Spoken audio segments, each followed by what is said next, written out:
दुल्हन आ गई, नई बहू आ गई। कार के दरवाजे पर रुकते ही शोर सा मच गया। अजय की माँ, जल्दी आओ, किसी ने आवाज़ लगाई। बहू का स्वागत करो। अरे भाई, गीत गाओ। अजय की माँ राधा देवी ने बेटे बहू की अगवानी की। अजय जैसे ही आगे बढ़ने लगा कि घर का दरवाज़ा उसकी बहन रेखा ने रोक लिया। अरे भैया, आज भी क्या ऐसे ही अंदर चले आओगे? पहले मेरा नेक दो, एक चवन्नी से काम चल जाएगा, अजय ने छेड़ा। भाई बहन की नोक-झोंक शुरू हो गई। सब औरतें भी रेखा की तरफदारी करती जा रही थी।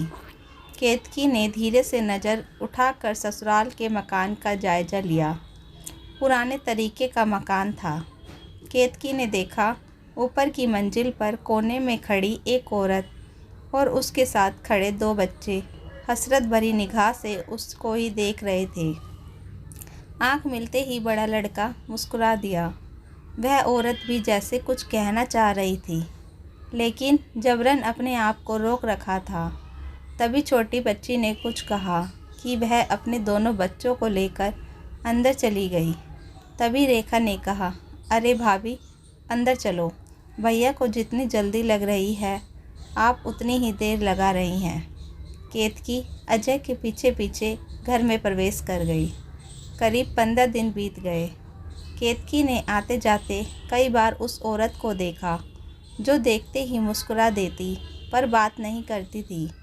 कभी केतकी बात करने की कोशिश करती तो वह जल्दी जल्दी हाँ ना में जवाब देकर या हंसकर टाल जाती। केतकी की समझ में ना आता कि माजरा क्या है, लेकिन धीरे धीरे टुकड़ों टुकड़ों में उसे जानकारी मिली कि वह औरत उसके पति अजय की चाची है, लेकिन जायदाद के झगड़े को लेकर उनमें अब कोई संबंध नहीं है। जायदाद का बंटवारा देखकर केतकी को लगा कि उसके ससुर के हिस्से में एक कमरा ज़्यादा ही है। फिर क्या चाची जी इस कारण शादी में शामिल नहीं हुई, या उसके सास ससुर ने ही उनको शादी में निमंत्रण नहीं दिया? पता नहीं कौन कितना गलत है। उसने सोचा। एक दिन केतकी जब अपनी सास राधा के पास फुर्सत में बैठी थी, तो उन्होंने पुरानी बातें बताते हुए कहा, तुम्हें पता है, मैं इसी तरह चौप से एक दिन कमला को अपनी देवरानी नहीं, बहू बनाकर लाई थी। मेरी सास तो बिस्तर से ही नहीं उठ सकती थी। वे तो जैसे अपने छोटे बेटे की शादी देखने के लिए ही जिंदा थी। शादी के बाद सिर्फ एक माह ही तो निकल पाई, फिर सास की तरह ही इसकी देखभाल की, और देखा जाए तो देवर प्रकाश को भी मैंने अपने बेटे की तरह ही पाला है। तुम्हारे पति अजय और प्रकाश में सिर्फ 7 साल का अंतर है। उसकी पढ़ाई लिखाई, काम धंधा, शादी ब्याह आदि सब कुछ मेरे प्रयासों से ही तो हुआ, फिर बेटे जैसा ही तो हुआ। राधा ने केतकी की ओर समर्थन की आशा में देखते हुए कहा, हाँ बिल्कुल। केतकी ने आगे उत्सुकता दिखाई। वैसे शुरू में तो कमला ने भी मुझे सास के बराबर आदर सम्मान दिया, और प्रकाश ने तो कभी मुझे किसी बात का पलट कर जवाब नहीं दिया। वे जैसे अतीत को अपनी आंखों के सामने देखने लगी। लेकिन बुरा हो इन मोहल्ले वालियों का, किसी का बनता घर किसी से देखा नहीं जाता ना, और यह नादान कमला भी उनकी बातों में आकर बंटवारे की मांग कर बैठी। राधा ने मुंह बनाते हुए कहा, क्या बात हुई थी? केतकी उत्सुकता दबा न पाई। इसकी शादी के बाद 3 साल तक तो ठीक ठाक चलता रहा, लेकिन पता नहीं लोगों ने इसके मन में क्या क्या भर दिया कि धीरे धीरे इसने घर के कामकाज से हाथ खींचना शुरू कर दिया। हर बात में हमारी उपेक्षा करने लगी। फिर एक दिन प्रकाश ने तुम्हारे ससुर से कहा, भैया, मैं सोचता हूँ कि अब माँ और पिताजी तो रहे नहीं, हमें मकान का बंटवारा कर लेना चाहिए, जिससे हम अपनी ज़रूरत के मुताबिक जो रद्दोबदल करवाना चाहें करवा कर अपने अपने तरीके से रह सकें। ये आज तुझे क्या सूझी? तुझे कोई कमी है क्या? प्रकाश को ऊपर से नीचे तक देखते हुए तुम्हारे ससुर ने कहा, नहीं, यह बात नहीं, लेकिन बंटवारा आज नहीं तो कल होगा ही, होता आया है, अभी कर लेंगे तो आप भी निश्चित होकर अजय विजय के लिए कमरे तैयार करवा पाएंगे। मैं अपना गोदाम और दफ्तर भी यहीं बनवाना चाहता हूँ, इसलिए यदि ढंग से हिस्सा हो जाए तो अच्छा। शायद तू अजय विजय को अपने से अलग मानता है, लेकिन मैं तो नहीं मानता। मैं तो तुम तीनों का बराबर बंटवारा करूँगा, और वह भी अभी नहीं। यह आप अन्याय कर रहे हैं भैया। प्रकाश की आंखें भर आईं और वह चला गया। बाद में काफ़ी देर तक उनके कमरे से ज़ोर ज़ोर से बहस की आवाज़ें आती रही। खैर कुछ दिन बीते और फिर वही बात। अब बात बात में कमला भी कुछ कह देती, कामकाज में भी बराबरी करती। घर में तनाव रहने लगा। बात मर्दों की बैठक से निकलकर औरतों में आ गई।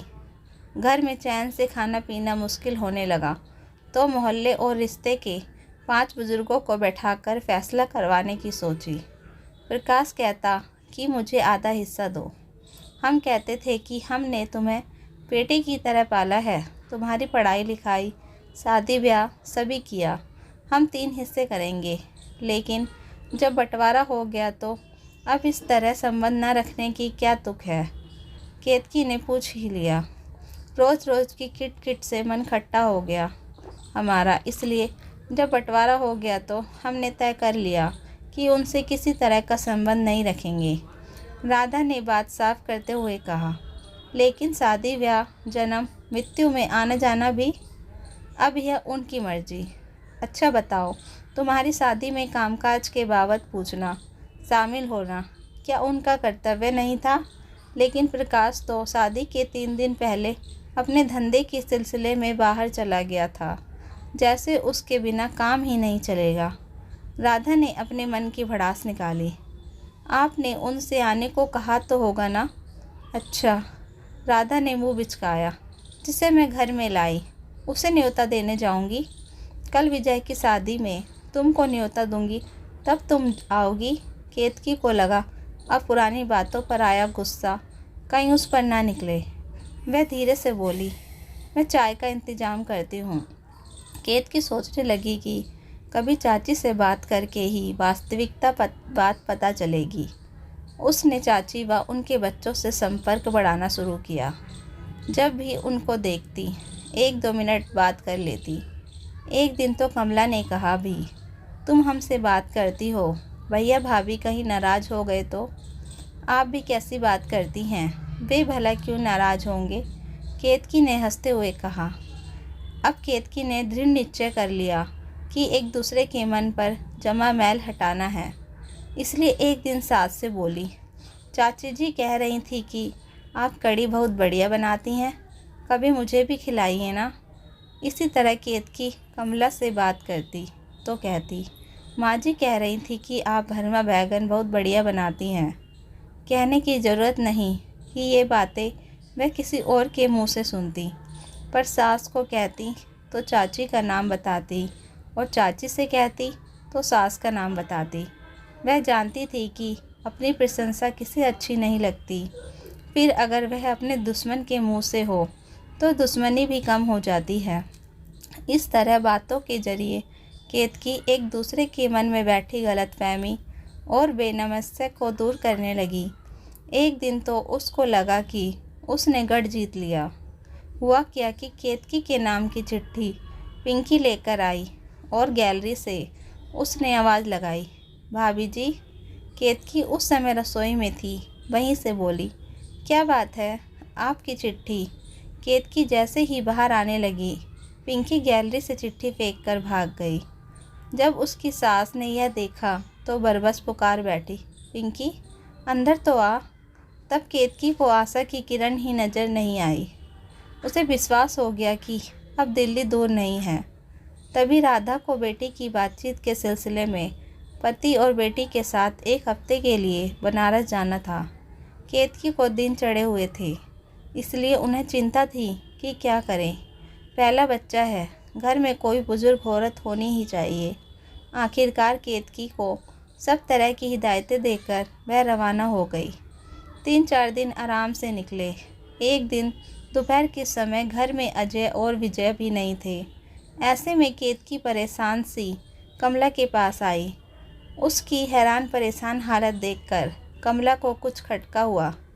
क्या बात है, ठीक तो हो? पता नहीं, बड़ी बेचैनी सी हो रही है। सिर घूम रहा है। बड़ी मुश्किल से केतकी बोली, लेट जाओ तुरंत, बिल्कुल आराम से।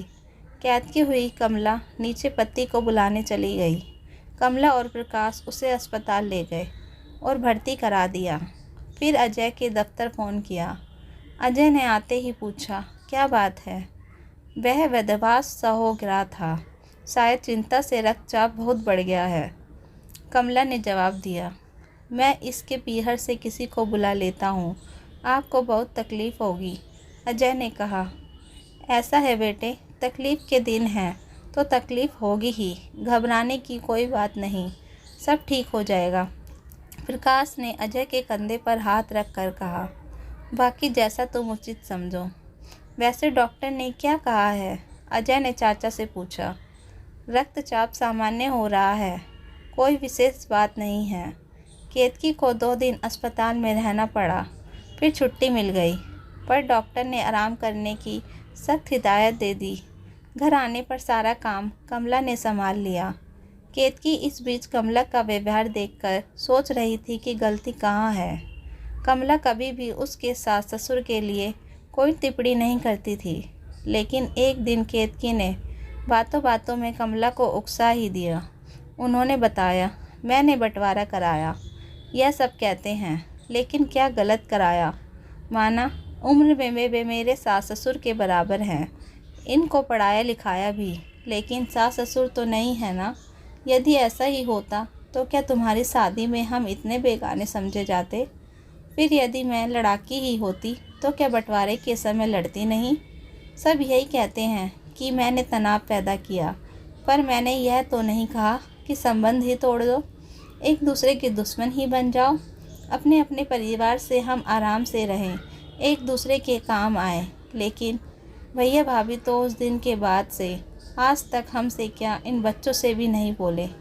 यदि वे किसी बात पर अजय से नाराज़ हो जाएं, तो क्या विजय की शादी में तुम्हें बुलाएंगे नहीं? ऐसे बेगानों जैसा व्यवहार करेंगे क्या?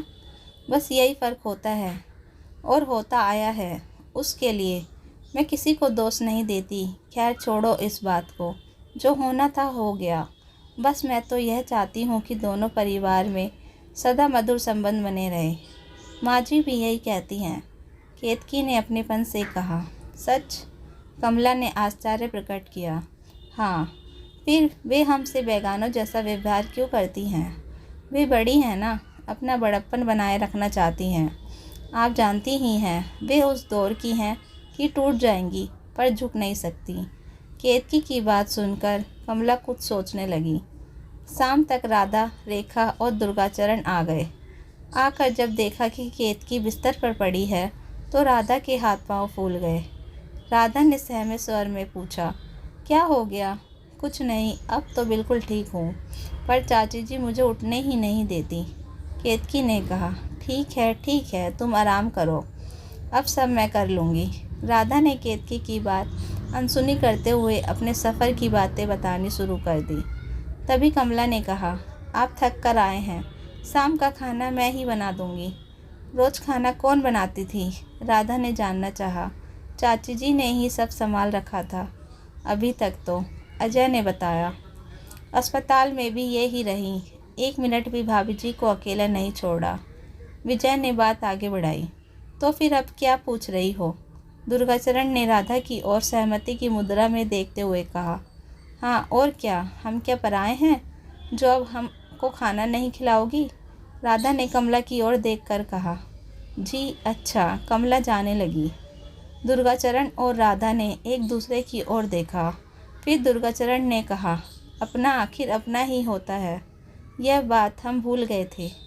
तभी कमला कुछ पूछने आई तो राधा ने कहा, हमें माफ़ करना बहू।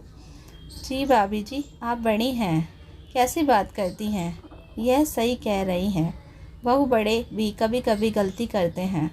दुर्गाचरण बोले तो केतकी के होठों पर मुस्कान खिल उठी। तो दोस्तों, इस कहानी को लेकर आपकी क्या राय है? कमेंट बॉक्स में ज़रूर बताएं। और अगर कहानी अच्छी लगी हो तो प्लीज़ लाइक करें।